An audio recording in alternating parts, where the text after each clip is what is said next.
আসসালামু আলাইকুম রহমাতুল্লাহি ওয়া বারাকাতুহু।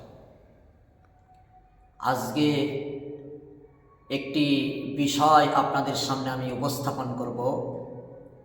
যেসব পুরুষেরা পায়ের গিঁটের নিচে পোশাক পরেন, যেমন লুঙ্গি, পায়জামা, প্যান্ট, রাসূলুল্লাহ সাল্লাল্লাহু আলাইহি সাল্লাম বলেছেন, কিয়ামতের দিন তাদের 3-4 ধরনের আযাব হবে।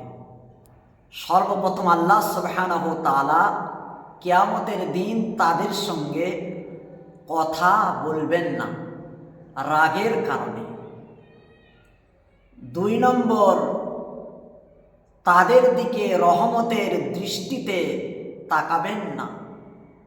নম্বর 3, তাদেরকে গুনাহ থেকে পাক সাফ করবেন না। 4 নম্বর, তাদের জন্য যন্ত্রণাদায়ক আযাব আল্লাহ সুবহানাহু তাআলা দিবেন। সহিহ মুসলিম।